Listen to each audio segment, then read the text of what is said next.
is. Good evening, ladies and gentlemen. How's everybody doing? I'll ask one simple question. Are we ready to win? Are we ready to win? Is it time to change this country and get back on track? All right. A little more like it. My name's Terry Dietrich. I'm the chairman of the Republican Party of Waukesha County, the Big Red. And I'm glad to see all of you here tonight. I look around, I see a lot of friends, a lot of people that are around a long time supporting us. God bless you. Thanks for coming. We're going to have a great evening. I also see a lot of fresh faces. This is fantastic. When we went over our roles of all the folks who were coming, we saw so many new people coming. Welcome. Absolutely welcome.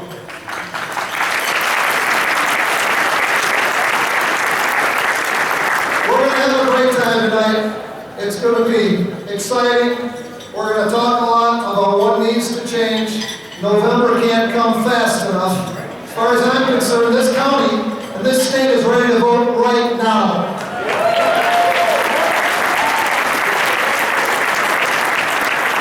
But before we do that, before we roll on with a great evening, we always, as the RPWC, we always take time to start with a prayer. Thank God for our blessings. And I'm going to introduce now Representative Cody Horbacher, our state representative, but also the 2023 candidate for Circuit Court here in Waukesha. Ladies and gentlemen, Cody Horbacher.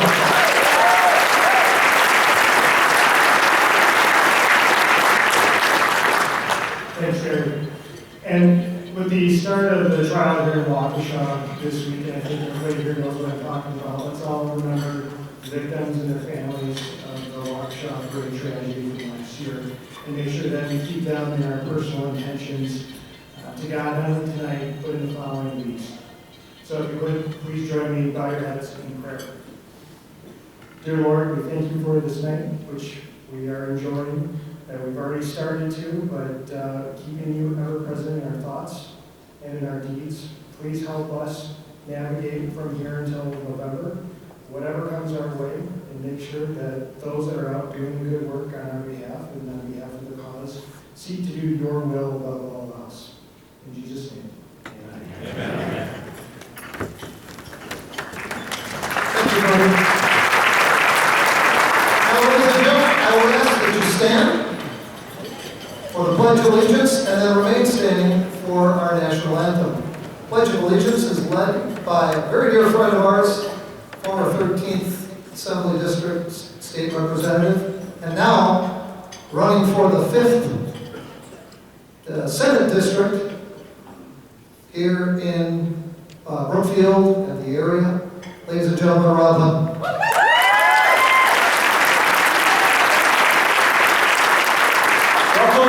Being from Waukesha County. Just really quickly, let's remember that Francis Bellamy, back in 1892, crafted the current Pledge of Allegiance for two reasons. A, again, this is back in 1892, felt the spirit of patriotism was already waning in our country, even back then, but also believed that every student should be reciting the Pledge of Allegiance in schools from that day forward. That was his motivation. That's part of the reason we have the pledge today, and that's why we're going to enjoy together tonight. We started this important pledge on behalf of our state, on behalf of our country. So if you can't stand what you already are, please do. If you can't, we understand that, but let's all turn and face the flag. I'm going to get us started and then lead the way. I pledge allegiance to the flag of the United States of America and to the republic for which it stands, one nation, under God, indivisible, with liberty and justice for all.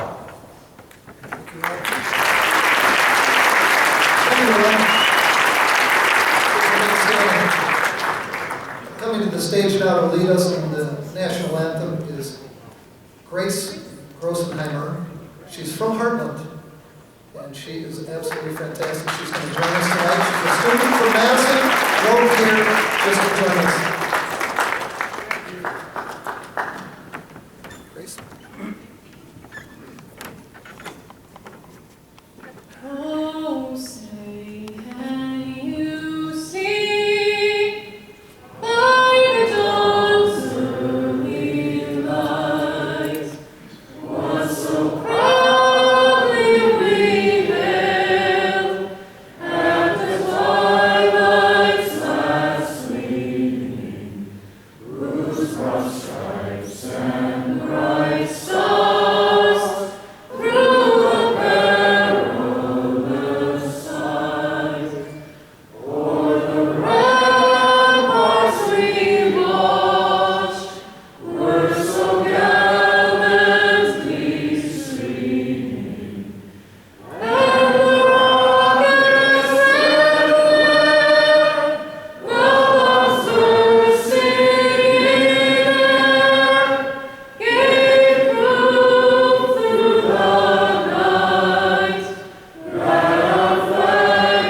She is also a member of the St. Paul's Catholic Student Center in Madison. So there is hope.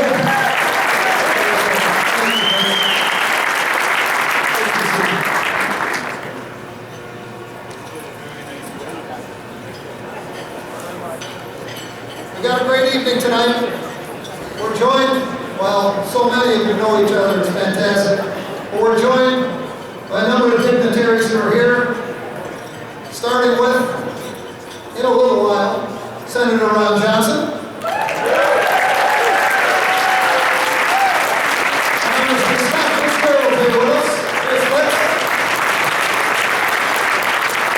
Our special appeal tonight, Congressman Jim Jordan from Ohio. He's also a manager, the next manager, you know. And we've got our great gubernatorial candidate, Tim Michaelson, right here with us.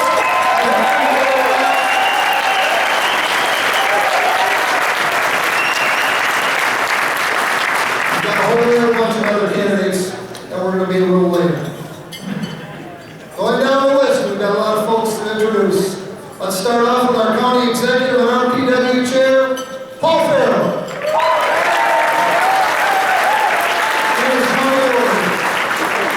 Also like to introduce the members of our RPWC executive board, if they would please stand.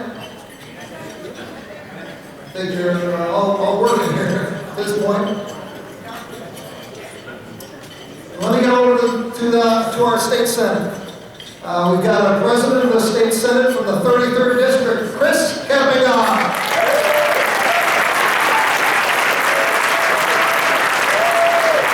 I just want to take a minute here because there's a special individual here tonight. His name is Dale Waukesha. Dale's a great guy, and he's stepping down. He's not going to run for re-election in the future, unfortunately, but he's moving on to go on to bigger and better things. Dale served in the Assembly from 2010 to 2016, and then was elected to the State Senate in 2018. He currently serves as the chairman of the Financial Institutions and Revenue Committee, and is a Iraqi war veteran and an Army reservist. He's been a stalwart conservative for us here in the county and up in the Capitol, and a great servant to our people. Dale, we are absolutely going to miss you. There's nobody like you. You've been a leader as long as I can remember. Always been willing to step, always been willing to help our party. God bless you and your family, and thank you so much for your service. Dale, how are you?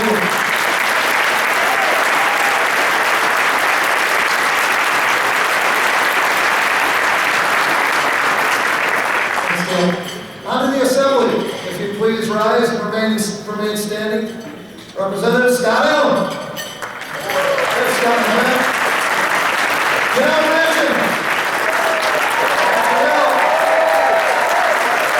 Mark Teacher. Barb. Cindy Duco. Tony Horvacher. Dan Canolo. Andrew Allen. Chuck Richards.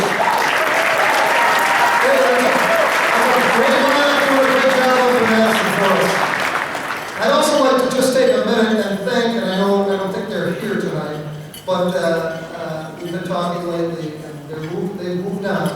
But I wanted to take a moment to just give a special thanks to our former representatives, Mike Kublich and Joe Sanfilippo. Two individuals who served a long time, really well for the Washington County. On the judicial side, let me just cover one thing on that. Down in New Berlin, where Joe Sanfilippo is, we have a fantastic candidate, Dave Maxey. Make sure you remember him for next spring. We're going to win that. And down for the 13th Assembly District, we've got Tom Mahalski. Remember that name. We've got to win that seat back after it was taken over. And therefore, we would end up having the entire county, which is what we're going to do. On the judicial side, we've got Appeals Judge Maria Lazar. Is she here tonight?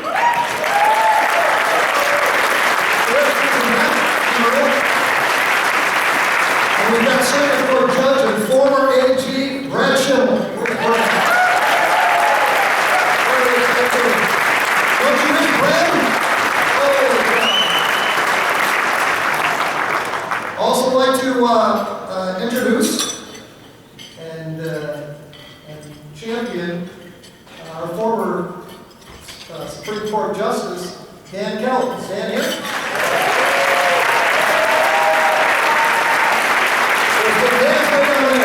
Dan is running next year for the Supreme Court Justice spot, vacated by Justice Waukesha, and we need to win that seat. Absolutely. We're also joined by County Clerk Meg Wardman. Where's Meg? There's Meg over there.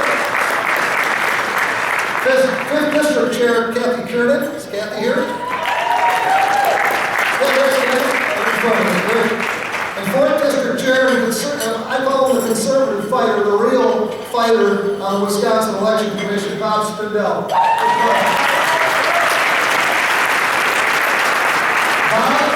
we think that there's going to be some changes with the WEC come November. So get ready. Republican women of Waukesha, I believe they're here tonight. Conservative Business Coalition of Waukesha County, Ken Vergoda couldn't make it, but they're a big force out here. Meet those guys every month. And of course, our great Sheriff, Eric Severson.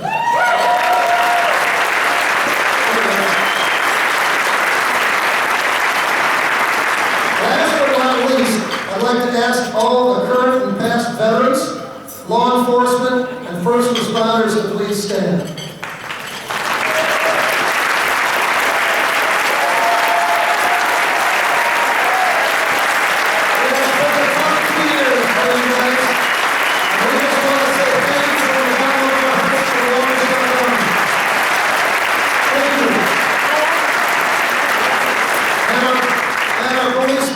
Providing security tonight, how about a run for these guys?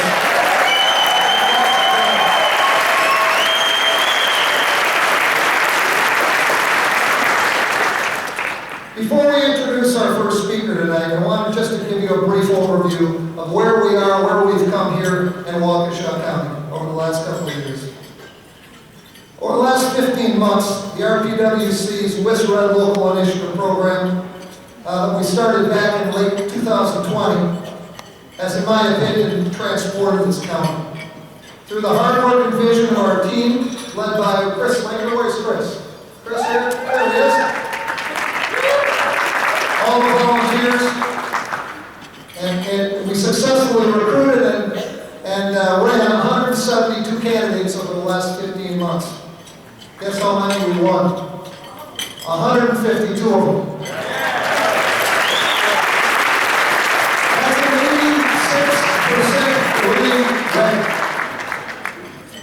Our mission, with all of this assault by the left on our county, our mission was to take back all the municipal and school board races in this county, and we nearly accomplished that to date. And we did it in less than 2 years. Today we have majorities in all the municipal boards and nearly all the school boards. We have one left, and that's Kevin Reagan. We won the 2 races last year. We got 2 more coming up in the spring. We need your help. We take that, we get the majority of every single school board in this county.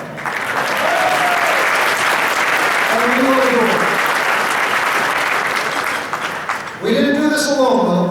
WIS Red was a great program. We're off to a great start, and we're going to continue. This is not ending anytime soon. We have to defend our existing incumbents. We have to go after those seats that are open in the future. And we got to play hardball. It's just that simple. This county is a red county. It's not a blue county. And it's going to stay a red county.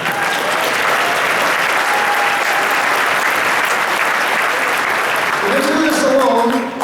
Through the efforts of many, let's see, we the parents, live-free parents, excuse my French, pissed-off parents, and moms with a mission, and many other local civic groups rose up with us in 20 and 21 to gain these majorities. It's been transformative. Most importantly, though, we did it through increasing the vote turnout. So in the old days, let's go back 3 or 4 years, can you believe the biggest red county in the state had voter turnouts in spring elections of somewhere around 17%? Not so good. So in 2020, 21, through the West Red effort, we blew those numbers up. In spring of this year, we had 34% voter turnout, up from 17. And most recently in the August election, we had 43% showed up to vote. It felt like a presidential, and it was only a primary. So the bottom line is, if you see a pattern here, you win these races at the local level, you take it straight up the ticket, and you win all the way up and down, like Ron Johnson says, the trickle-up theory. So those numbers that we're looking at now must be sustained. They will be sustained, and we're going to take it through next spring and beyond. I think we all believe that these victories really show our base is ready to stand up. Our base is ready to vote, and this is going to pay dividends not only in the victory in November, big time victory in November, but then again in the spring, we win that Supreme Court justice spot, and then we go on to 2024. We take this country back. That's the plan we're going to execute. Folks ask me, what's my donation go for, my membership fees, all the rest of the stuff when they join us? This is what it goes for. This is what you're doing tonight, is you are supporting us to go forward and save our county, our state, and our country. So God bless you. At this time, I would like to ask all of the West Red candidates, incumbents, and coordinators, whoever was involved in this program over the last 15 months, please stand.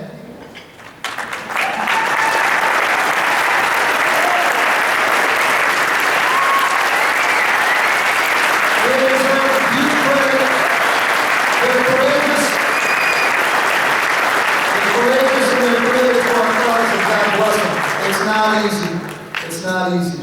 We know that. But God bless you. It's through determination. You're all our champions. There's a second initiative that we started late last year in the county, and then we'll move on. That was our election integrity initiative.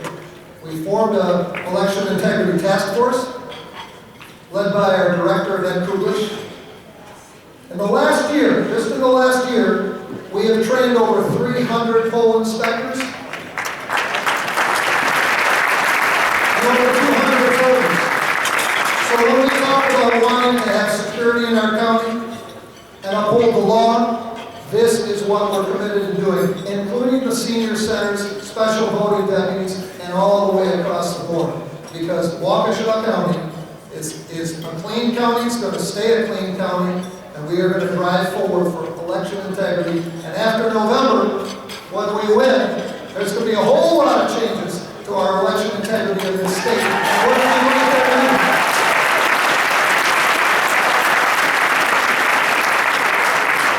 I want to just touch on something tonight. Paul can back me up on this, give me a nod. Our county party, our county executive committee, our board, just initiated very recently a resolution to hold a referendum regarding election integrity. This is going to be on your ballot. Has anybody gotten the ballot yet?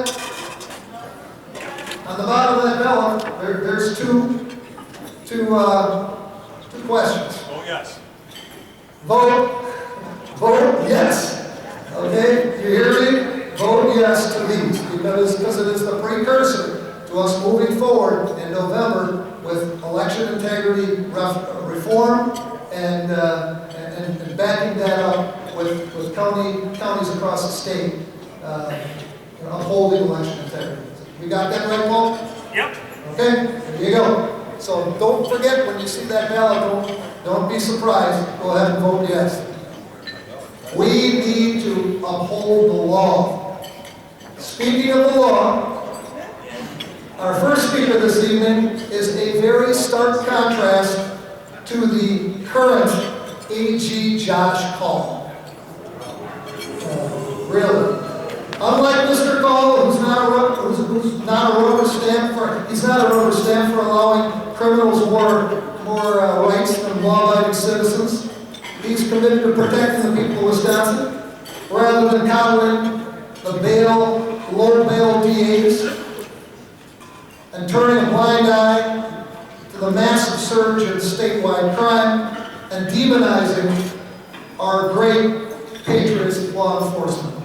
Ladies and gentlemen, I'd like you to join me in welcoming Wisconsin's next Attorney General, Eric Tony.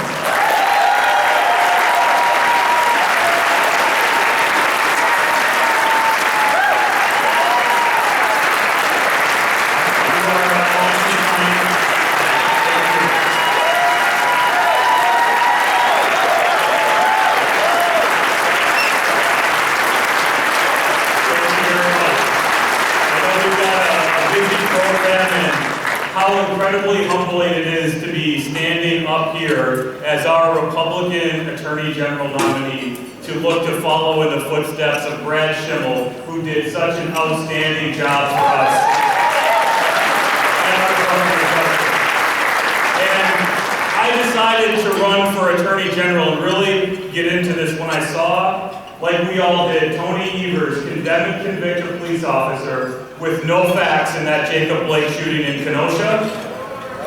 And what nobody's really talking about is Josh Paul and how he had the facts and did nothing that night and didn't speak out until 2 people were dead and Kenosha was on fire.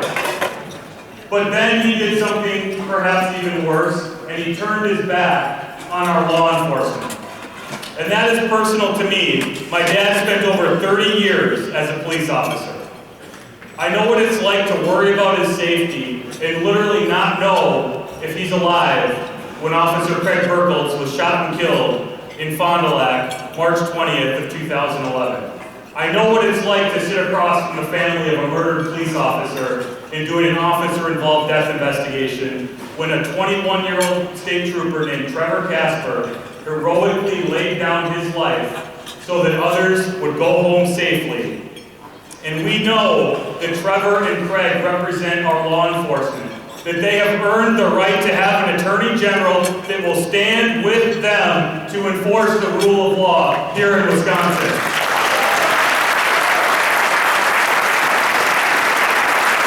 And our Attorney General has called me a radical and an extremist because I am committed to enforcing the rule of law, even if I would disagree.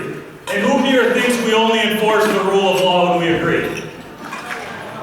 Well, spoiler alert for all of you up front, nobody's hand is in the air.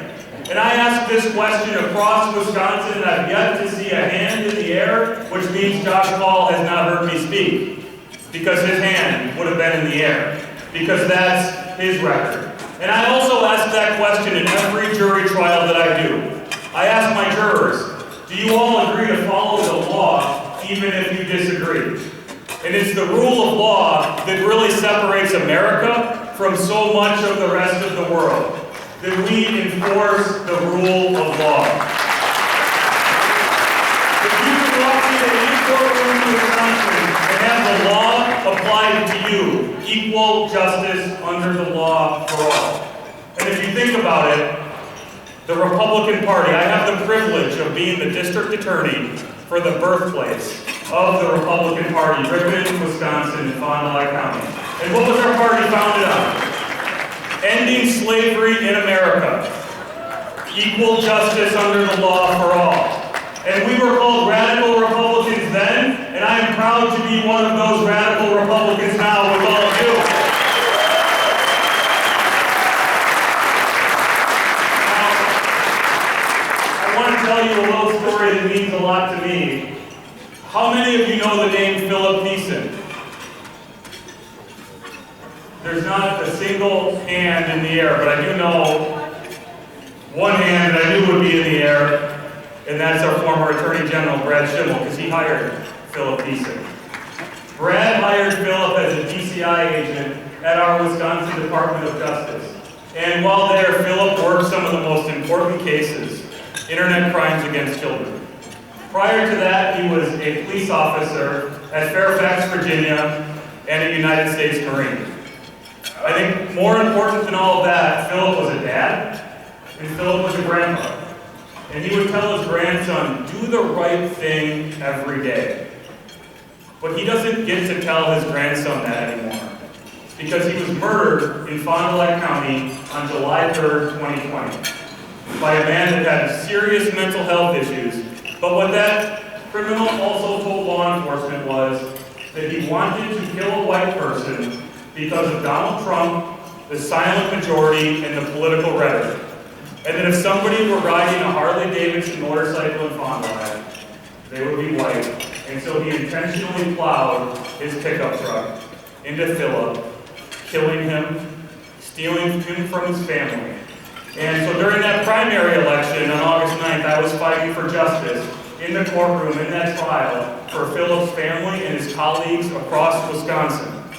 And there are some fantastic prosecutors here in Waukesha County doing something similar right now in a case that you all know that I don't even need to talk about. But that is the character and caliber of our prosecutors across our great state that will give up their nights and their weekends to work hand in hand with our amazing law enforcement to keep us safe. And please give them a round of applause for some of their recognition.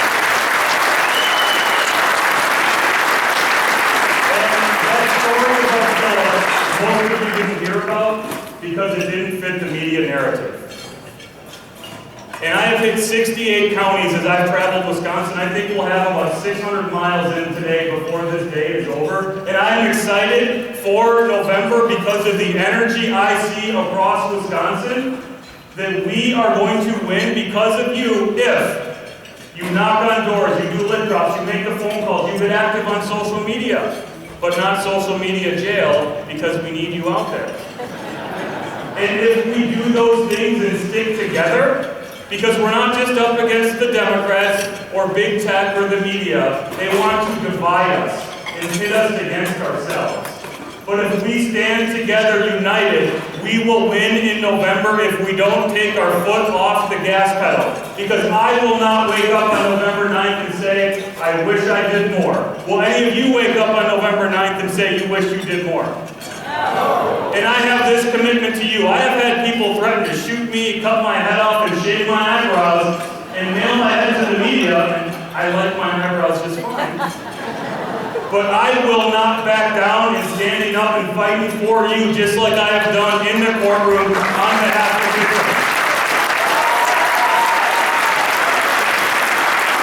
And I'll leave you with this, because I see Terry standing over there getting ready to tackle me, and he's a little bigger than me, so I'm not going to risk that.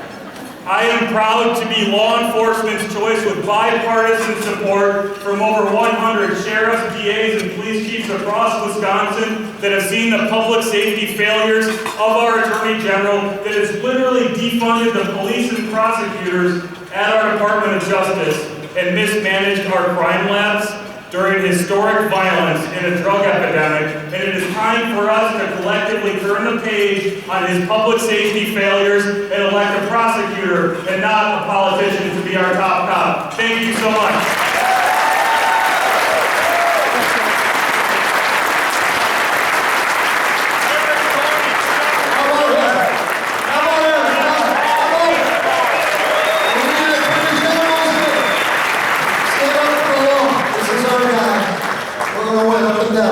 Ladies and gentlemen, moving along. We're really blessed this evening. I wasn't sure he was going to be able to come down and do an introduction for us, but we're joined from a guy from up north. He's down, he's running around the state. He's a fantastic person, he's former state senator. He is our lieutenant governor candidate. He's a perfect match, in my opinion, with our gubernatorial candidate, Tim Michaels, who you're going to hear from in a minute. Ladies and gentlemen, let's give a big Waukesha welcome to Roger Roth.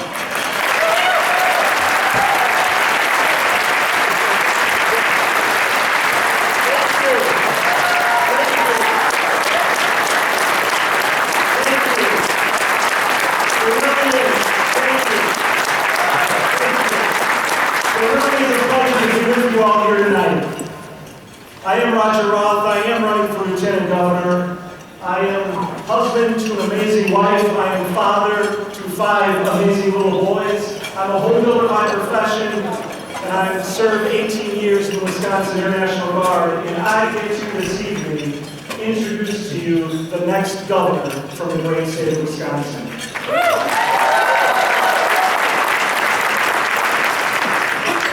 Tim Michaels, too, is a husband to an amazing wife. He is the father to 3 amazing children. He and his brothers grew their small Wisconsin business into one of the most successful businesses our state has ever known. And in the prime of his life, he chose to serve in the United States Army, not only as a ranger, but a commander of the Tomb of the Unknown Soldier. I've never had the chance to ask him yet who his favorite Army general from the past was. But I watch him every day as he chases Tony Evers across Wisconsin like Patton rolled through France. Ladies and gentlemen, would you help me welcome the next governor of the great state of Wisconsin, Tim Michaels.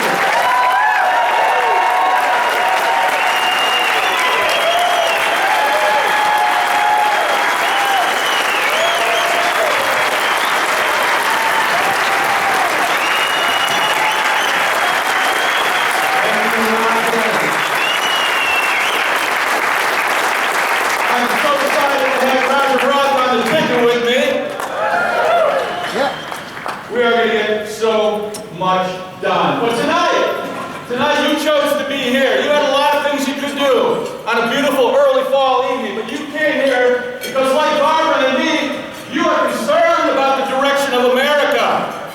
Barbara and I sat back early in the year, early February, and we said, we can't take it anymore.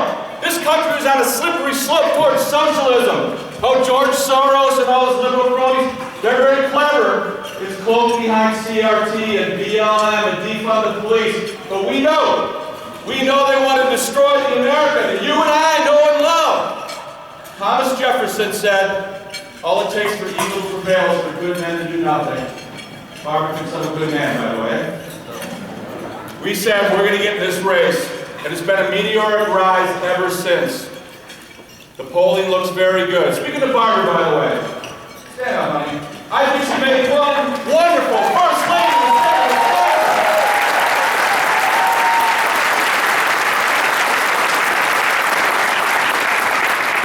Barbara goes everywhere with me on the campaign trail. She's razor sharp, smart, and if it's even possible, she might be even more conservative than I am. So, when a candidate gets up here, they should be able to tell you what they're going to do. Tony Evers can't run on what he's done because he's failed Wisconsin from COVID to Kenosha. He can't run on what he's going to do because he doesn't have a plan. He's a poor, he's a weak leader. Let me tell you what I'm going to do. I have 3 big initiatives. 2 of them are legislative, and 1 of them is simple, good leadership. Legislative initiative number 1. We are going to get election integrity here in the state of Wisconsin.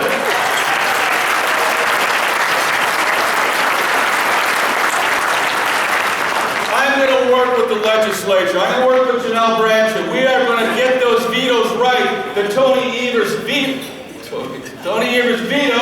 and we are going to stop the sucker bucks. We are going to stop the ballot harvesting, and we are going to stop the indefinitely confined status. I get really fired up about this issue. When I took that oath of office, when you veterans took that oath of office, I swear to uphold and defend the Constitution of the United States. That was not a 12-year commitment. That wasn't a 6-year commitment, a 4-year commitment. That was a lifelong commitment. And this is not a Republican issue. This is an American issue. This is the United States of America. This is not some third world country. This is not some banana republic. I don't care if you're a Republican, an independent, or a Democrat. We all should demand that we have fair and transparent elections. I will work with the legislature. I'll give you my oath that we will have election integrity here in Wisconsin.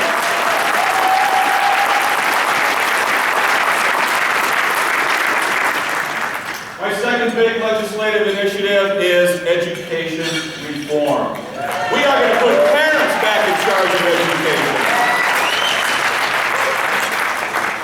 Right now, parents go to the school board meeting and they say, I don't like what you're teaching or how you're teaching. And they're told, don't worry, we know what we're doing. We're the educrats. They're not educating our kids, they're indoctrinating our kids. We are going to put a halt to that. We're going to put parents in charge. We are going to do universal school choice, and those tuition dollars will follow sons and daughters to the school they're going.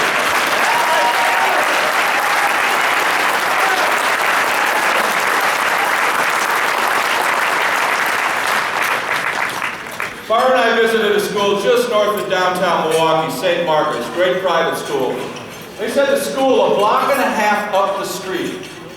The reading comprehension score at that school is 0. Not a single kid in that entire school can read. Reading is the foundation of all learning. Reading is the foundation of learning writing and arithmetic. Reading is the foundation of learning science and history. Reading is the foundation to being able to get and keep a job. Reading is the foundation to being a productive member of society. If you can't read, you have 0 chance. We're going to change schools. We're going to change education in Wisconsin. We're going to bring competition into the education marketplace. Competition is a great motivator. In our business, if we're not innovating every day, we're losing. If we're not trying to serve our customers better every day, they're going to go somewhere else. The educrats need to understand that their customers are parents and families and sons and daughters who are the future leaders of Wisconsin.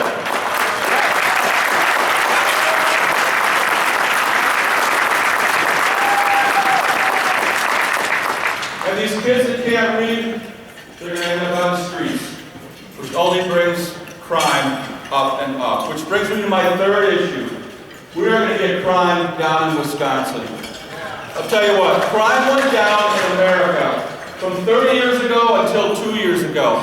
Probably because of technology. Cameras everywhere, DNA testing, forensic testing. Crime continued to go down. But the last 2 years, there's been a tremendous surge of crime in America, in Wisconsin, and in Milwaukee. I believe it's a byproduct of the defund the police movement. How did we get to this crazy spot in America where less police is better? Or police are bad? What do I mean by that? Barber's brother, he's in law enforcement. He's a cop. He tells me the stories. He said, Tim, I used to go to my backyard neighborhood barbecue, and all my neighbors would be like, hey, Greg, come on in, have a beer. We're back to blue. Tell us some stories. He said 2 summers ago, it all flipped. Go to the same backyard neighborhood barbecue, and the neighbors would say, hey, Greg, come on in. I'm not so sure I'm supposed to like cops anymore. That is bad leadership. It starts with Joe Biden and his liberal cronies in Washington, D.C., Tony Evers and his liberal cronies in Madison. And we're going to get new leadership, and we're going to put an end to that.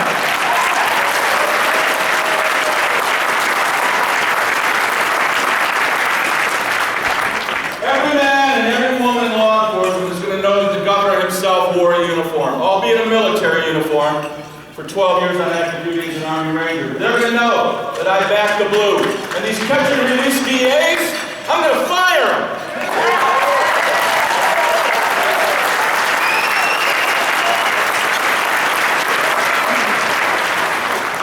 The bad guys are going to know that there's a new sheriff in town. Sorry, Eric. We're going to work together. We are going to crack down. The bad guys are going to know that they can't get away with it anymore. And we will get rule of law back here in the state of Wisconsin once again. So my last big issue, which goes from my first day in office to my very last day in office, whether it's 4 years from now or 8 years from now, whatever. I am always going to be about jobs and the economy. And I'm not just some candidate standing up here talking about creating jobs. I've done it. I've created thousands of jobs, thousands of non-union jobs, thousands of union jobs. I can read a balance sheet. I can read an income statement. I understand macroeconomics. I could have told Joe Biden infusing trillions of dollars into the money supply was going to inflate the currency, which is going to lead to inflation. They don't seem to understand. But I'm going to do everything I can here in Wisconsin. I'm going to back business owners. How many business owners are out there tonight, by the way? Thank you for what you do for our Wisconsin economy.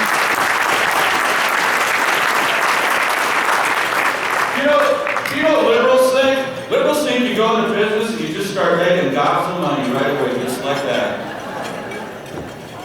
I know how hard it is.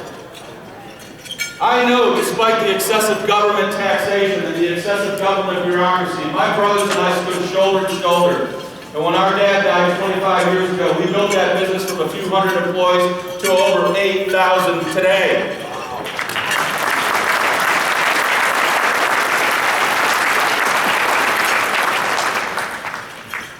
And speaking of business, they've been hitting me on TV on business lately. You know, Democrats, they think that businesses are bad and profit is evil. Let me give you four numbers. The first number is 62. The second one is 5. The third number is 267,000. And the last number is 800. For 62 years, Michaels Corporation has been in business, founded by my mom and dad 62 years ago. Great American story. Great American story. My dad, he was the boss, he was the foreman. He had 4 employees. And my mom drove the dump truck. Dad died, we stood shoulder to shoulder through that business 62 years. The second number is the number of, what do they say on TV? Numerous and multiple sexual allegations against the company. There's been 5 over 62 years. Now the attorneys out there, they'll tell you that anyone can sue anybody for anything. 5 allegations. I'm not saying that's a good number, I'm not saying that's a bad number, but I think it's very disingenuous what's going on. We spent 267,000 hours training last year on proper conduct with our people. Spent millions of dollars on training. But the Democrats, it'll never be good enough, and they'll do anything they can to beat us. The last number about Michaels Corporation, we have 800 hardworking men and women today in Florida working hard to get the power on and restore the infrastructure down there.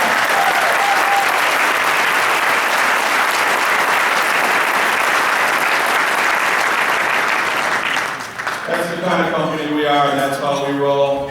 I don't care what Barack Obama said about businesses. He doesn't understand when he said, "You didn't build that. I know that we built that. And I know that you built your company. You built your company. You built your company." We are going to have a governor that understands that businesses are the driver of the economic engine of this state. I understand how hard you work. I understand that you are our future. And I will do everything I can from my first day until my last day to make sure that our Wisconsin economy, as we say in the Army, is cooking on jet fuel.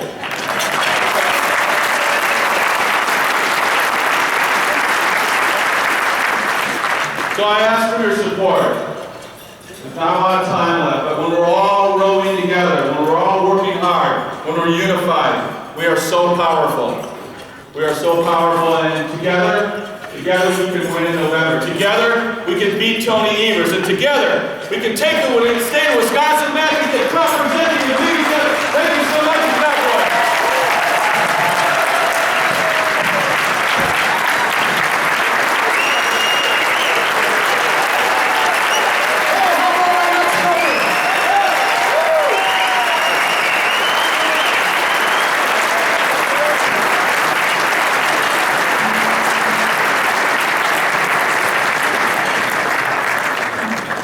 Next governor, how about it, Tim Michaels right there?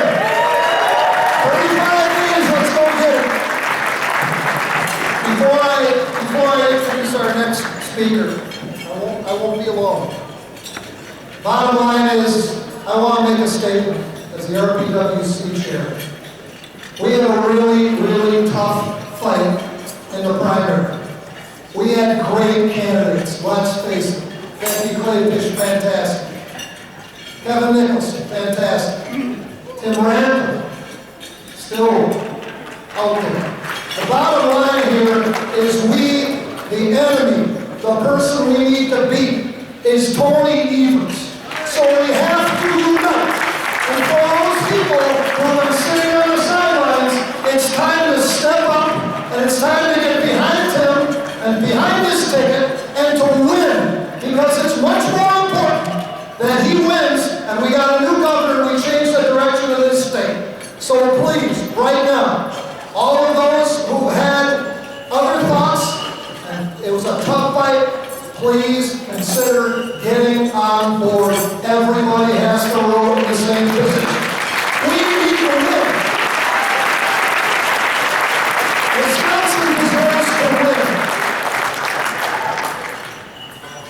Now, down in D.C., that's a whole other story. A difficult slog for our conservative congressional members. All of them in our state are great. We're about to elect another one, Barrett Allen. We're going to be in great shape. We're spearheaded by our own, from our own county, our own district. And our friend, former Senate Majority Leader, did a great job in Madison. He's doing a great job in D.C. He's fighting every day for us. A big hand for Scott Fitzgerald.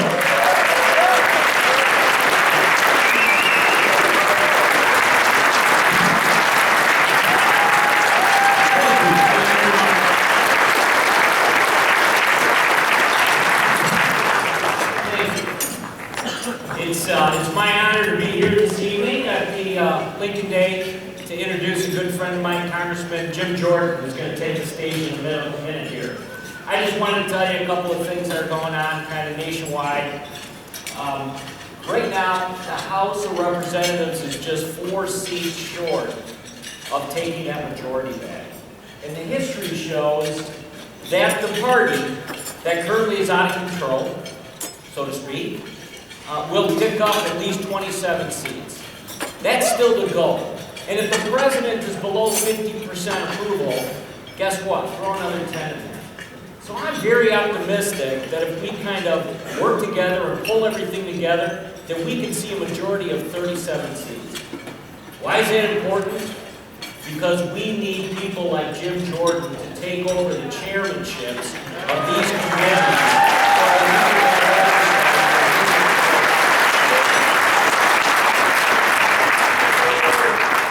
We've got the issues, we know what the issues are, they've been reiterated time and time again, but until we get control of the House, none of that is going to matter. So it's great to be with you this evening, and I just wanted to, once again, thank all of you in Waukesha County for all the support that you've given us over the years, and we hope to continue to work with you to make sure that in November we have great success also in the 5th Congressional. Jim Jordan was raised in Champion County, Ohio, graduating from Graham High School in 1982. He was a 4-time state champion in wrestling with a career record of 150-1. I'll let Jim tell you that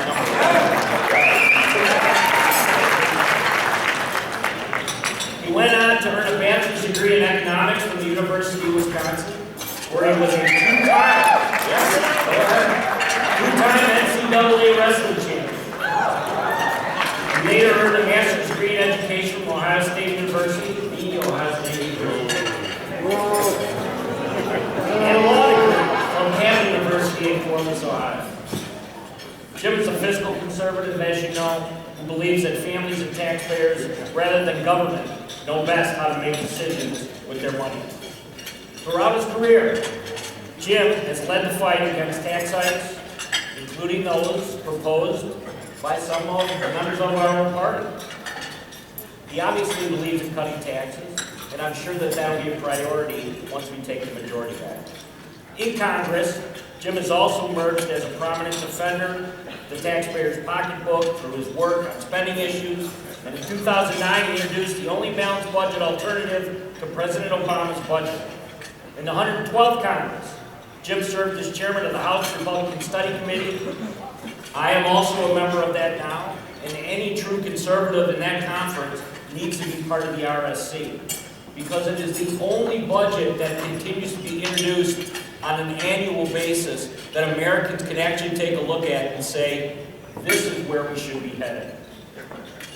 In the 114th Congress, Jim helped found the House Freedom Caucus as well, and served as its first chairman.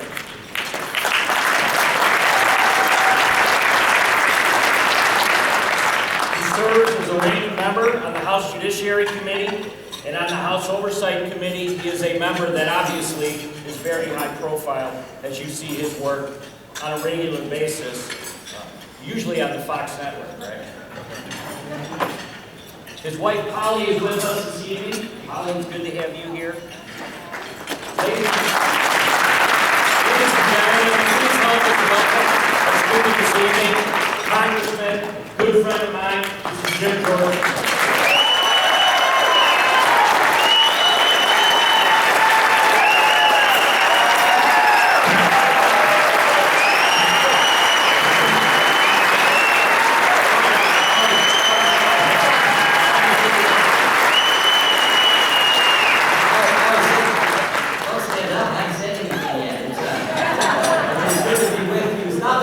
about this. 55, recent survey, 55% of the Democrats, 55% of that party doesn't think America is the greatest country ever. Think about that. We're now, this is what we're up against. One of the major political parties, over half of that party, doesn't think the United States of America is the greatest nation in history. We all know it is. I mean, think how radical this party has become. This is the party that thinks boys can be girls, and girls can be boys, right? This is the party that thinks boys should be able to compete against girls in sport. This is the party whose leader is called half the country fascist and extremist. This is the party who thinks Dr. Fauci is the smartest man who's ever walked the planet, right? This is the party who thinks it's okay to weaponize government against we the people. This is the party who thinks it's okay to send 20 FBI agents to the home of a pastor, guns drawn, kicked in the door, and arrested in front of his wife and 7 children. This is the party in the last 8 weeks. The leader of this party and this party has raided the home of a former president, taken the phone of a sitting member of Congress, told you that you have to pay the student loan debt of somebody else, and said, oh, if you don't like it, just remember, we passed legislation and the president signed it to unleash 87,000 IRS agents to come harass you, the taxpayer. They did all that in 8 weeks. So when the chairman talks about how serious this election is, he means it. We are 36 days away from a critical election. And it's more than just their belief. It's more than just their belief that America's not the best. They don't like the country. The left now controls one of the major political parties, controls the Democrat Party. They don't like America. It's sad. It's truly sad. It's never happened in history. Go back 50, 60 years, go back to Kennedy. Kennedy loved the country. The Democrat Party, the Republican Party, the Democrat, they all loved America, thought America was the best. They just had a little different policies and directions they wanted to go to help us get better. Not today. Democrat Party controlled by the left doesn't like America. Just as importantly, they don't like those of us who do. And that's why they weaponize the government against us. That's why they're coming after us. That's why your senators fight so hard to expose what they're doing, because he knows how serious this is. Amen. They don't like us. Yeah, he's not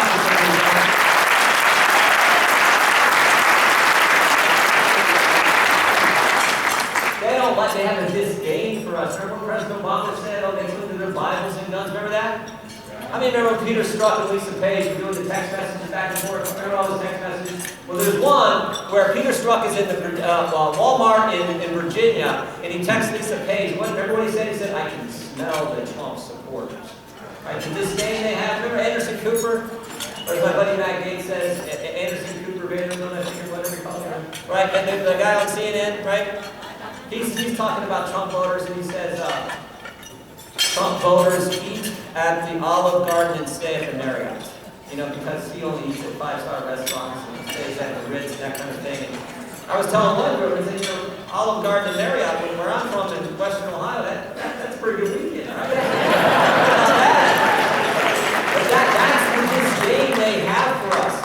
Remember Buttigieg, when gas goes, the transportation sector, the gas goes to $5 a gallon, he said, well, if you don't like it, just buy an electric vehicle. Like, easy for you to say, dude. Out where I'm from, people drive pickup trucks. Right? They're in farming and construction and agriculture, and manufacturing. They're driving trucks to work. Our chief of staff has a great line about, you know, how folks here in Wisconsin and Ohio and across the heartland, how we see things different than folks in D.C.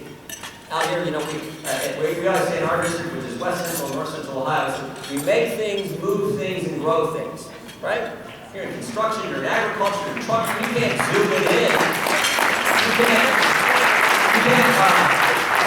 can't remote work in the crops, right? You can't do a zoom meeting to harvest the crops. You gotta go to work. But in DC, everybody's like working remote and zooming. It's what I hate so much about this bill with the 87,000 agents. Remember, I gave a 1-minute speech on the floor when they passed this back in August. And I said, who are they coming after? Who are these 87,000 new people? Who are they coming after? And you know who it is. You know, it's small business owners who give to Republicans, that's one, we know that. But it's also, it's the guy we all know. It's the assistant football coach at the local high school. We all know this family, they're a great family. He's the assistant football coach at the local, coaches the line, teaches history, cares about his students and student athletes, busts his tail to help them. His wife's the receptionist at the elementary school. We got 3 wonderful kids, they're involved in the community. He's the guy at the, he's the guy at the festival every summer who's in the dunk tank. He's that guy, right? And in the summer, he's got the side hustle. He's cutting grass, he's painting houses, and he's paying his taxes. But that's who they're coming after. It'll be some bureaucrat that they hire who works remote from Northern Virginia, sitting at home, working about 2 hours a day, drinking their $12 cup of coffee, harassing that coach who busts his tail to help kids and help his community. That's what's coming. One of the reasons I'm proud, Scott was talking about earlier with the group, we were talking about our commitment to America. The first bill we're going to pass, if we get the majority, is going to get rid of those 87,000 IRS.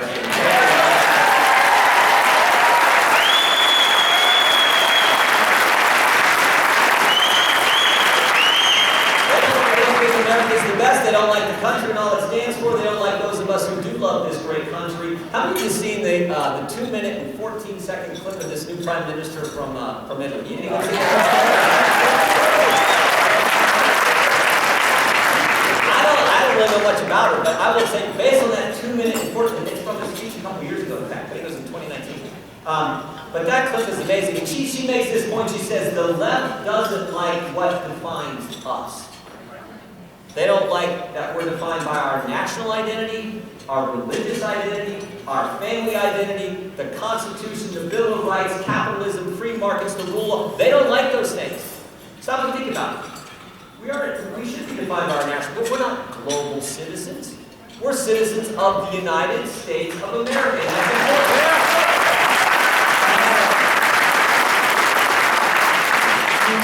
important. 2 years back, actually several years back now, so long time now, I'm getting old. My background is sport wrestling, as Fitz mentioned, and so in 1987 I traveled to what was then the Soviet Union. And in 1988 and 1990 was Cuba. And I tell folks, you go to places like that, you think the good Lord to live here.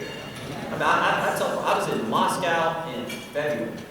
Moscow in February, it's like 400 below zero. You think Wisconsin's cold? I mean, and the food was terrible. I tell people it was the Wizard of Oz in reverse, literally. You went from wonderful, colorful America to black, white, gray, dismal Soviet Union. And Cuba is a warm Soviet Union. I mean, I tell folks it was Gilligan's Island with terrible food. And it is, here's the key thing, it's not the people. Soviet people, Cuban athletes, amazing people. Soviet wrestlers, unbelievable. It's not the people. We're all just regular human beings. All of you God's grace. But when you have a system that doesn't recognize private property and free markets and capitalism and rule, all the things we take for granted, we don't have a constitution, bad things happen. That's why there is a national identity. We are Americans. We love our history too. This idea they're going to tear down every stinking statue, whether it's Lincoln, Jefferson, Washington, it's ridiculous. We should be proud of these guys weren't perfect, but they were darn good men who set up the greatest constitution ever, the longest running constitution ever.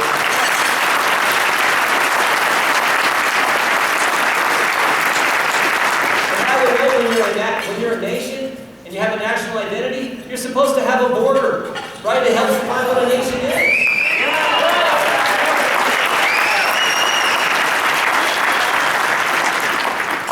We're a country founded on Judeo-Christian principles, and we shouldn't be afraid of that either.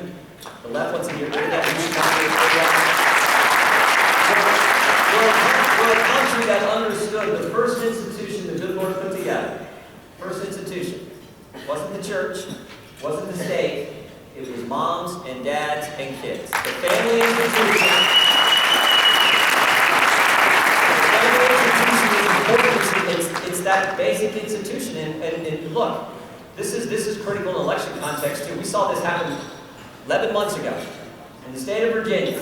Democrats were so stupid, they ran a campaign where they basically said, we think government is smarter than moms and dads when it comes to the education of kids. And guess what happened?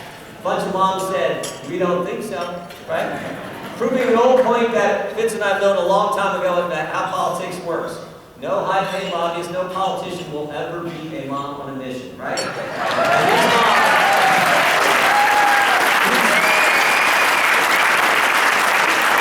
moms got fired up. They got more moms fired up. Pretty soon some dads actually got involved. And next thing you know, Glenn Youngkin is governor of a blue state, governor of Virginia. All because of that one issue. I said this in an interview the other day. Don't vote for anyone. I don't care frankly, I don't care what party. Don't vote for anyone who's not for school choice. If they're not for empowering moms and dads to decide what's best for their kids, how they're going to get the best education, where that is. If they're not for that, don't vote for them. Because that issue will tell you more.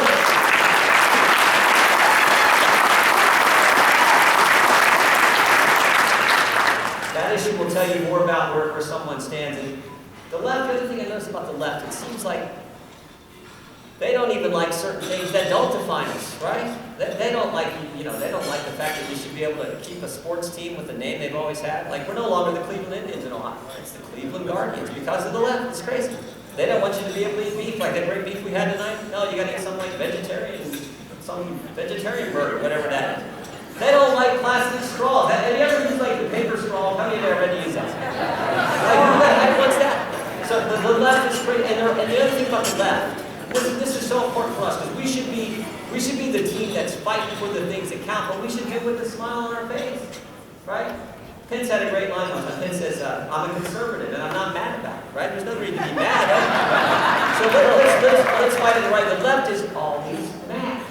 2 years ago, almost 2 years ago. So it was after the last election, and we were in D.C. for the lame duck session. It was a week before Christmas. And I had to go to the Conservative Partnership Institute, a place where Vince and Senator Johnson and I hang out a lot. Senator DeMint, former Senator DeMint, and Representative Mark Meadows, they run this place for conservatives. We have a lot of meetings, different activities there. And I had to meet Senator DeMint there for something. I can't remember what, but so I go meet him, and I step outside from the meeting, and I step outside, and it's a week before Christmas. The sun is shining. There's the Capitol. It's right on Independence Avenue. There's the Capitol, 3 blocks away. And you can see the sun hitting the dome of the Capitol a week before Christmas. Wonderful, crisp, kind of winter day here. And coming down the sidewalk is this guy pushing a double stroller with 2 little kids. And I thought, like, look, this is as apple pie as it gets, right? The Capitol of the sun hitting a week before Christmas, 2 kids in a stroller with death. And I'm like, I think what every one of you would have done. Every single one of this room would have done. I looked at the guy pushing the stroller and I just smiled. Right? Like, if you can't smile at that one. And this guy looked at me. He had a mask on. I could tell he was scowling with a mask.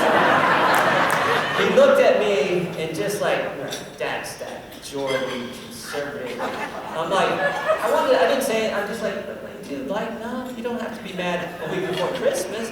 But that's the left. They're all, have you noticed that? They're like, always take off. So one of the things we have to do is we're fighting for the things that matter. When we're fighting for the things that matter, make sure we do it with a smile on our face.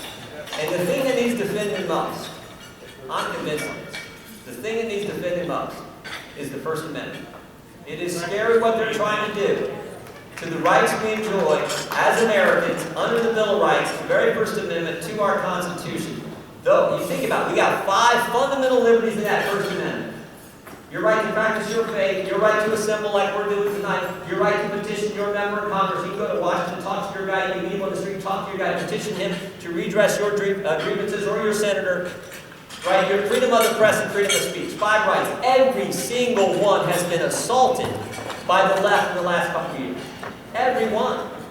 Up until several months ago, there were still churches that on Sunday morning where a full congregation couldn't meet in America. I mean, that's just like, what? I mean, think about it. This place was started because folks in Europe, they were being told that you can't practice your faith the way you want to. And they said, well, we're going to get on a ship, we're going to risk it all, we're going to go to America where we came. That's fundamental to our country, and that's been attacked. Your right to assemble, this was probably, I don't know, maybe 15 months ago. I spoke to the New Mexico Republican Party in Amarillo, Texas. Because they had to go to Texas to get the freedom to assemble because their Democrat governor wouldn't let them do it in their own darn state. Think about that. Your right to petition your government, literally until a few months ago, you couldn't go to your capital to talk to Scott or talk to Senator Johnson because Nancy Pelosi wouldn't let you in. Your own darn capital that you pay for your tax dollars to talk to your member of Congress. Freedom of the press. Remember when Jen Psaki stood at the podium just like this? Now think about this. I actually was watching this live in the office. Jen Psaki, standing at the podium in the White House, considered the center of freedom on the planet, right? The White House, United States of America. Center of freedom. In the press room, mentioned in the first minute, Jen Psaki stands at the podium and she says these 2 sentences. Most Americans now get their news from social media platforms. We, the White House, are actively working with those social media to limit what Americans can see. I step back, I'm like, does she understand she's the press person in the press room at the White House saying she's against the First Amendment and freedom of the press? It's frightening. And then, of course, the most important right you have, more important even than your right to practice your faith, is your right to speak. Because if you can't speak, you can't practice your faith. You can't share your faith. If you can't speak, you can't petition your members of Congress. You can't assemble and organize and do the things you need to do in a political way. Your right to speak is the most fundamental thing, and that's what they're really coming after. It used to be the left actually embraced the First Amendment. One of my friends, no longer a member of Congress, but he's a friend, Dennis Kucinich, crazy lefty, but he's an old school liberal who believes in the First Amendment. Today's left doesn't. Today's left says if you don't agree with me, you're not allowed to talk. And if you try, we're going to call you racist, extremist, and we're going to try to cancel you. It's scary. You guys know that's why you're all here tonight, because you care about the First Amendment. The left, think about this.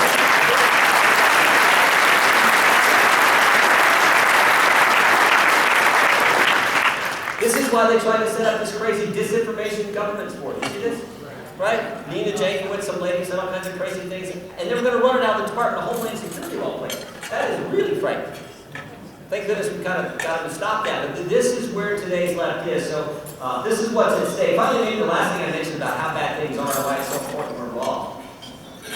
For all their talk about protecting democracy, Democrats, January 6th, this crazy committee, for the first committee in history, by the way, where there's no adversarial, there's no cross-examination. Never happened in history.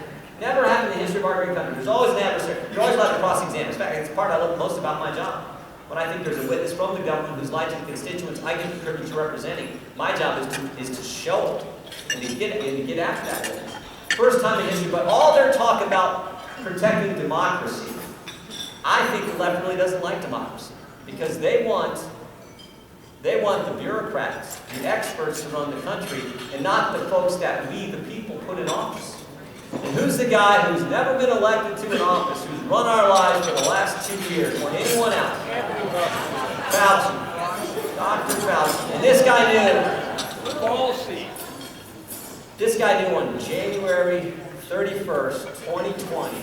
He knew that night. He gets an email from one of these virologists who's been handing tax dollars out to him. It's Dr. Christian Anderson. That email from Anderson to Fauci says, virus looks engineered, virus not consistent with evolutionary theory. That is a fancy way of saying this thing came from the lab. And Fauci goes into full tilt, cover his backside mode. He is emailing people after midnight at 2 in the morning. You got tasks to do to his top assistant, Dr. Osterklaus. You got tasks to do. I'll call you in the morning. He organizes a conference call the next day. They get all these virologists on there, and they all change their story. The guy who said it looks like it's engineered, not consistent with evolutionary theory, 4 days later says, you're crazy if you think this came from a lab. All because Fauci and Collins put the squeeze on these guys. So they want us to believe that this, went from a bat to a pangolin to a hippopotamus to Joe Rogan, and then we all get it, right? Maybe, but I kind of think it probably came from the lab. Think about everything that they've told us that turned out not to be true, right? Remember, Biden said he had a plan. Really, Biden said he would never impose a vaccine mandate. He did, so much so the Supreme Court had to tell him it was unconstitutional. They said it didn't come from a lab, it wasn't gain-of-function research, it wasn't our tax dollars. All three of those appear to be wrong. Then they said the vaccinated couldn't get it. The vaccinated can't transmit it. They told us it was no mask, then one mask, then two masks, then one mask. I mean, they've been all over the place. I asked Dr. Burks a question. This was earlier this summer. I'm on this committee on the coronavirus. I asked her, when it came my 5 minutes, I asked a question. Dr. Burks, you remember her? She's the lady with the scars. So she's in there, I asked her a simple question. I said, Dr. Burks, when the Biden administration told us that the vaccinated couldn't get the virus, were they guessing or lying? It was interesting because she did what you guys did. She kind of paused and she thought about her saying, she goes, well, Congressman, I like to think they hope that it, I'm like, a hope? So a guess, a lie, or a hope? We're adults, we pay your salary, we're all Americans, you're supposed to work for us. Tell us the darn truth. Just be honest, we can handle it. And I'm not against the vaccine. People, it's certainly certainly people who have concerns, underlying health concerns. But be honest with this. Again, that's an issue that's, I think, on the ballot this fall in 5 weeks. Let me say this as encouragement. That's not a depressing news, I guess. But that's what we're up against, and you all know it. The left controls, it seems like they control everything, right? The left controls big media, the left controls big tech, the left controls big corporations, the left now controls big sports. Just watch the NBA, right? The left controls Hollywood, the left controls higher education, the left controls the federal bureaucracy, the left controls the White House, the left controls the Senate, the left controls the Congress. But the left doesn't control we, the people.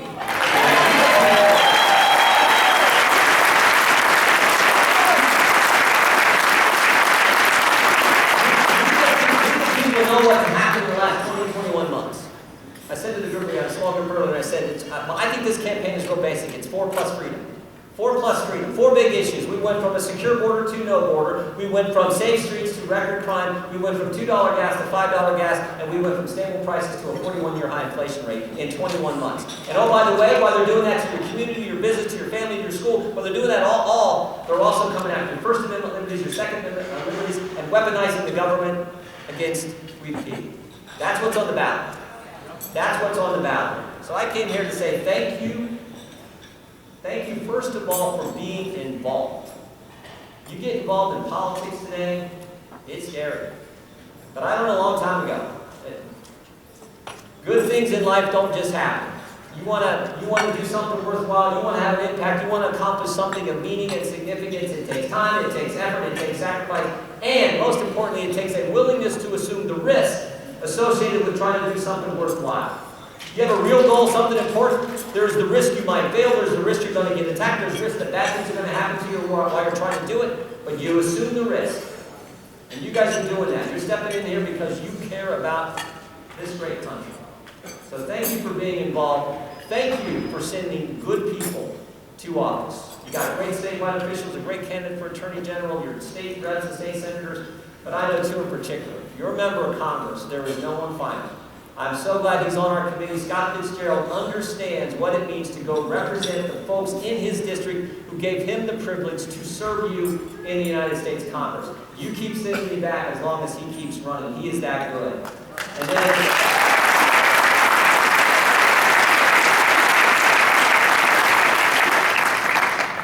your senator is the best senator in the United States.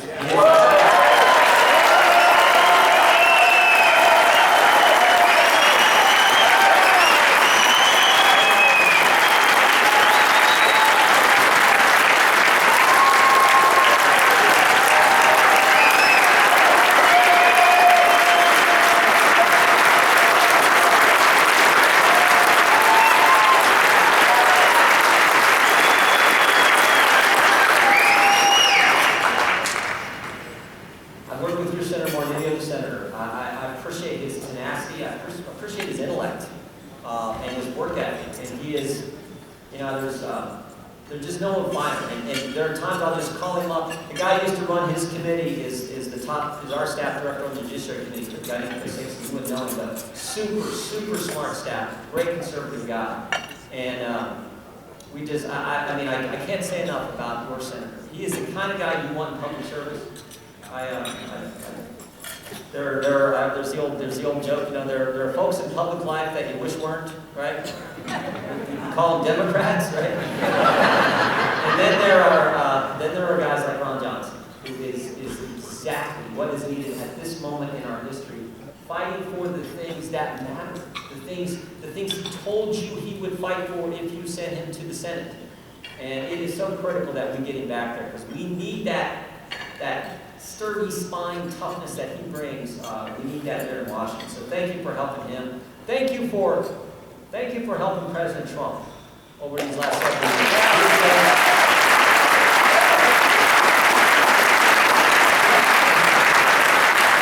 What the press and the left do to this guy is so wrong. I've gotten a chance, Polly and I have gotten a chance to really get to know him, and I so appreciate this guy. He loves this country. I mean, he is so American. The thing I love about him, he hates losing. And you never hear that. He loves to win, but that is just a total American quality. We're Americans. We're not losers, we're Americans, right? He is so American. Loves our our law enforcement, our veterans, our military, our even small business owners who make the country work. He's such a good guy with the right attitude, and he got things. I don't know of any president who's gotten more done, did more what he said he would do than President Trump, and he did it. Never forget this. He did it.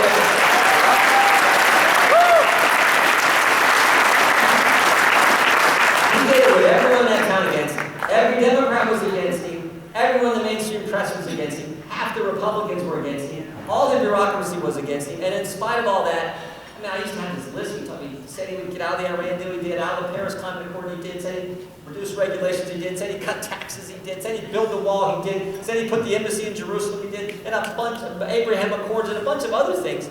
Amazing guy. Early in the administration, my buddy Mark Meadows and I, this is probably, I guess, 2018, early 2018, we're in the White House, and we're in one of the offices in the West Wing, and we're in there visiting, I don't know if we're visiting with Jared or someone, we're visiting with somebody, and on the wall in that office was a big whiteboard. Just a big whiteboard. And they had literally written every single campaign promise that President Trump made to we the people in the 2016 campaign. And they were just checking them off as they were getting them done. That's how you're supposed to govern. That's a guy who says, I'm going to do what I said.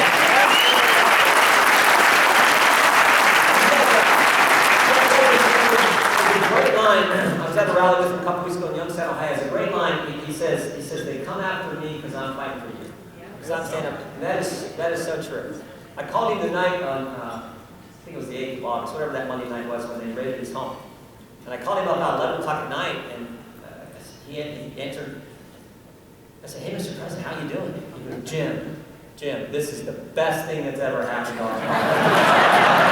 I'm like, yeah, but they raided your home, Mr. President. I mean, but that's his attitude. He truly just loves this country and loves the people who make this country special.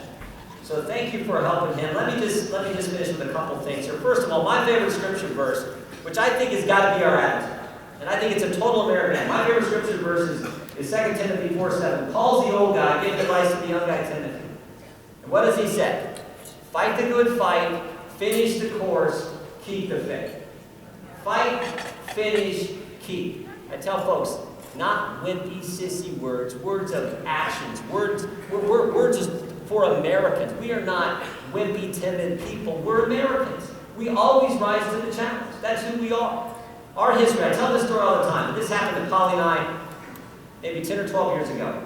We lived near Urbana, Ohio, about 30 miles north of Dayton. We had some good friends in Dayton, Ohio, good friends of ours. It was in the summertime, and they said, you guys free for dinner? We said, yeah, we're free that night. I said, well, we'll go out to dinner. He said, before we go to dinner, we're going to tour the Wright brothers' home in the Dayton area. We said, great. We love history. The house we live in, we raised our family in, was built in 1837. We love old stuff and history. We said, great, we'll do it. So we meet our friends at the Wright brothers' home, and you pay the lady at the door like $5 from the Historical Society, and they take you on a tour of this home, and they teach you all these things about these amazing Americans, these Wright brothers.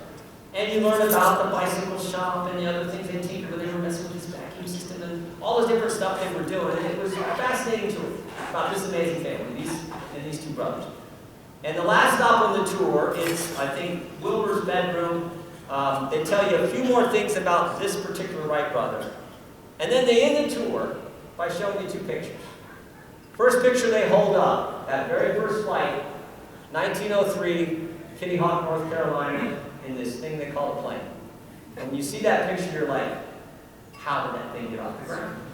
And the truth is, it barely did. It flew like 100 feet, got like 10 or 12 feet off the ground, and then you look at this contraption like, what? How did that? But it flew, right? First flight.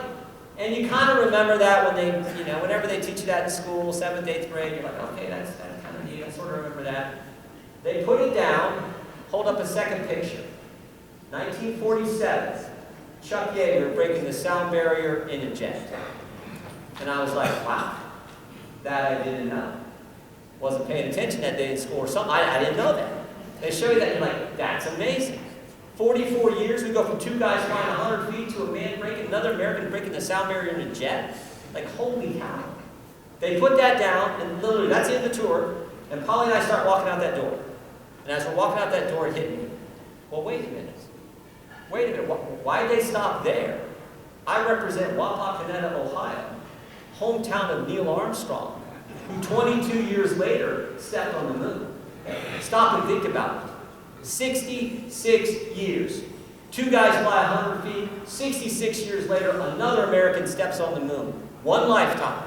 This country, only this country did that. Don't ever let anyone tell you the United States of America is not worth fighting for and defending. It is, and in 36 days, we got to make sure we do that. And the way we do it in this country is we put good guys in office like your senator, the best senator in the United States. God bless you. Thank you very much.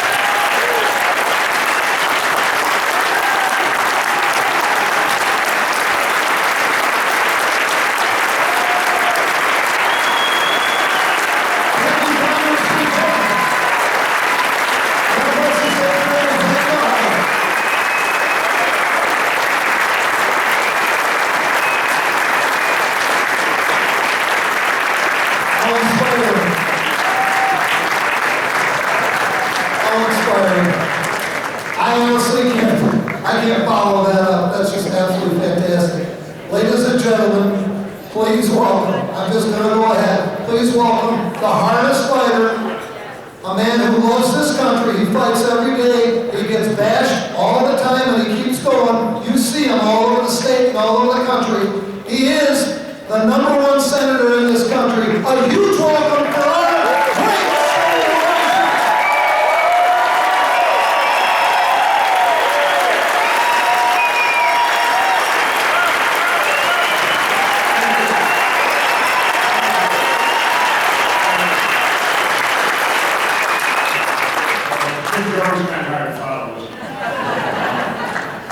Doesn't he give you hope? Doesn't he give you hope? I want you to think about why you're sitting here tonight. It's a beautiful fall day, all kinds of things you can be doing. Why are you sitting here tonight? To see you. Nobody else out there. You came here because of what Jim was talking about. You understand it. You got it in your gut. I woke up this morning, and I do Twitter. I don't do it myself. I actually have a filter. But because I'm on Twitter, I get these emails about kind of new Twitter things. So I kind of wake up in the morning, there are all kinds of fabulous videos on Twitter. I mean, these wonderful animal things. I mean, there's all kinds of good stuff on Twitter. I mean, social media isn't all bad.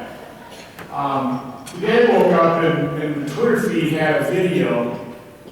I can't remember exactly what the description was, but it said something like, "This is profoundly sad." I wasn't quite sure I wanted to start my day that way. But, sucked me in. Did the video, it's very short. It's the classroom, and they're saying the Pledge of Allegiance. And I would say maybe 6 of the students were standing up saying the Pledge of Allegiance. And the rest were sitting at their desk, doing something else. Now, I'm not telling the story to ruin your night. I often warn people I'm not the most uplifting character. I'll try to be uplifting at the very end of this.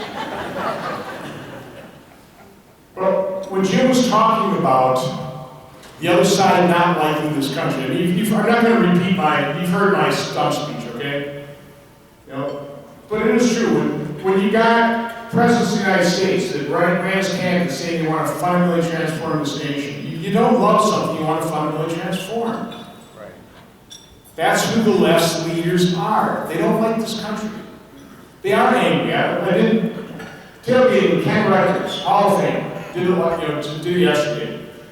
Really very positive experience. I'm going up, people, they're tailgating, they're having a good time, they're being Wisconsinites. And really, generally the reception is really good. But you would run into a couple groups that obviously weren't going to vote for me, and rather than just say, no thanks, Senator, it's like, get out of here. So he's just angry. Like Jim described that one guy that was pushing his 2 kids. They're just angry. We're not angry. We're concerned.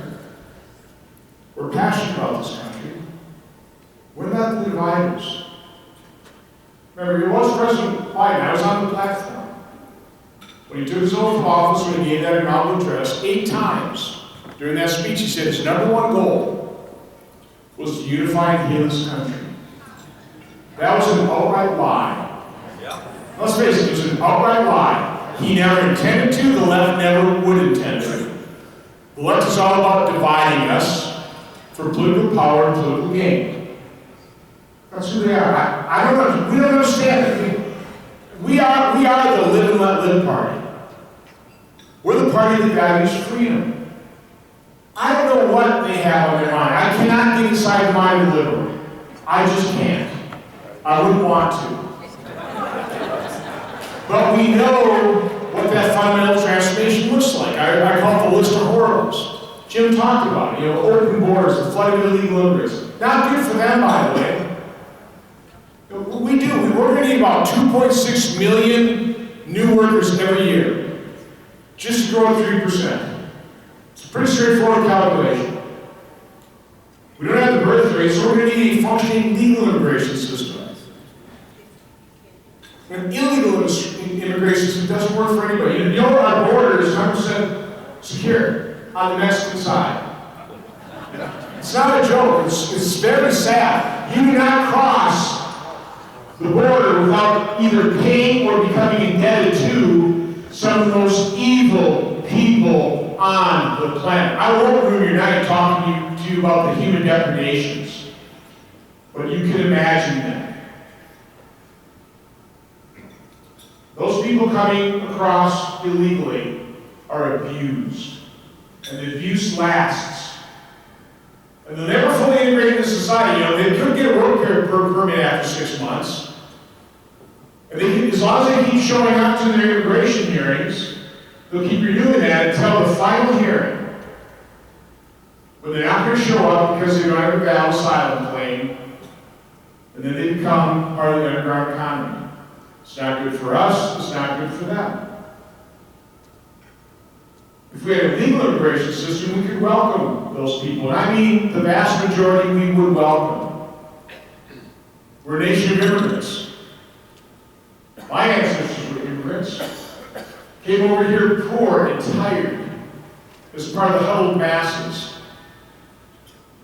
And they helped build this country. Every new wave of immigrant has done that. Because unlike those kids sitting at their desks who've been indoctrinated to sit at their desks where we're pledging the allegiance to our flag, the people that come into this country see how great it is. They come here for the freedom that more than 1 million of our forefathers, the finest among us, fought and died for. They came here for this capitalist system that my opponent wants to stymie. The Democrats want to denigrate. The Democrats want to replace with a system that always results in totalitarianism, always results in tyranny, always results in the murder of millions of people. People want to come to this country, recognize this is the greatest nation in the history of mankind that has done more for more people than any other nation ever has. It is America because we are basically good. That sends its sons and daughters halfway around the world. And as many leaders have said, but Colin Powell, I think, probably stated it best, not to conquer land. The only land we ever asked for is enough to bury our dead. We're sending our sons and daughters over to sacrifice to help establish freedom and democracy for other people. But we don't know. Their cultures are different from ours. We just are so appreciative of the fact that we have these God-given rights of life, liberty, and pursuit of happiness. And we want to bestow that on other people throughout the world. How How can you take a look at America and say something like my opponent said that the founding of America, awful? How can you say that? What created that kind of resentment? I don't get it. I really don't. There are two visions for America. There's the one on the left, control, power, growing government. Like Jim said, President Obama, he didn't build that. And then there's what we believe in. We don't make this country great. We all did. Those of us that get up every morning, go to work, and contribute. But what sets us apart from other people and other nations is that our nation was founded on that basic principle. The rights we enjoy aren't granted to us by some king, some government. They're endowed by our Creator. That our rights, life, liberty, pursuit of happiness. And because we've had this bestowed on us through the genius of our founding fathers, they weren't perfect. It wasn't a perfect union. We're trying to form it over time. But because of that, we utilize what I always call that one essential ingredient: freedom. To dream and aspire and build and create like the Wright brothers did, like Chuck Yeager did, like the folks at NASA did, like all of you do. Building good lives for yourselves, your family, and building this marvel, and it is a marvel we call America.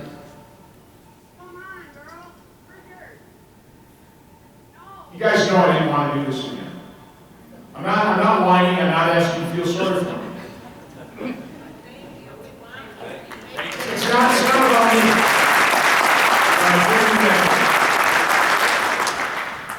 Like you, there was just no way I could turn away. When you see what's at stake, when you see what a phenomenal force for good in the world America has been, when you understand how unbelievably rare and precious our nation truly is, when you know how indispensable we are. You know, one thing I see in being a senator, being chairman of the European Subcommittee on Foreign Relations, you see countries come in, their representatives come in. And they may not say it publicly, but privately, they're worried, they're concerned. Go, what's wrong with you guys? We need you. Don't let us down. We may want to be isolationists. We can't be. We literally can't let the world down.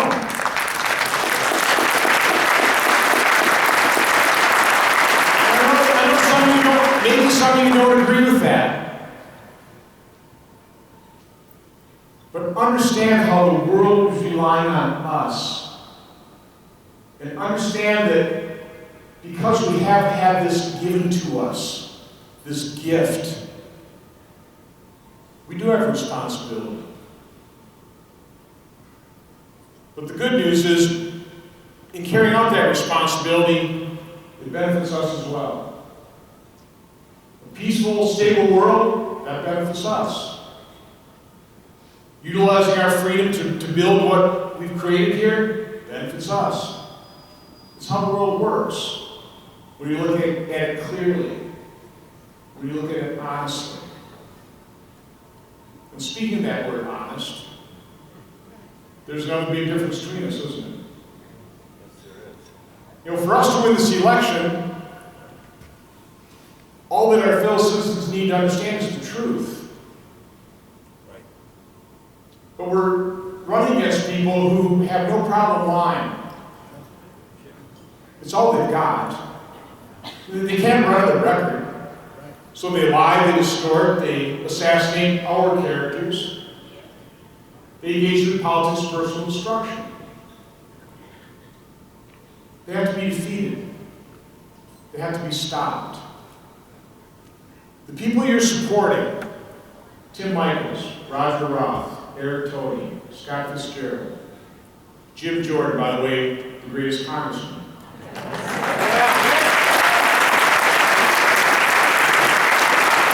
people you supported in the past, I'm going to stop naming names because I can't name them all. The people you supported in your efforts over the years are good people. They're people of integrity. They deserve our support. And so, like Jim, I'm here to thank you. Thank you for being involved. Terry, thank you for doing a great job here in Waukesha. And all of you who step up and play to run for office at the level that is really most important. Now, I've said this repeatedly, I ought to be the least powerful elected official in a room like this. I should be kind of constrained by those enumerated powers. You know, government should be close to the government, where it's more accountable, where it's more efficient, it's more effective. So thank all of you who stepped up to the plate to save our school system, to stop the indoctrination of our children, to save your community, to save your state, to save our nation. It's not an understatement to save this world. That's what's at stake. So thank you so much. I'll finish on the old rallying cry.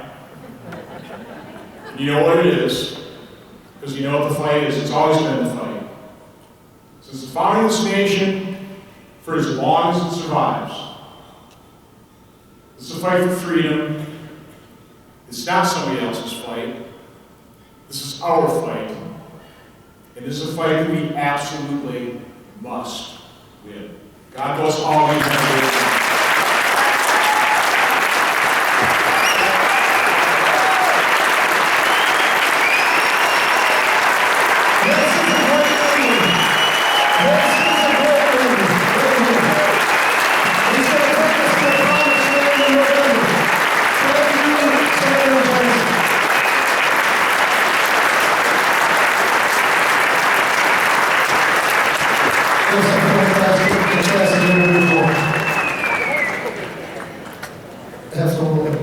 Ladies and gentlemen, we're going to start our conclusion here tonight. I just wanted to bring two individuals up here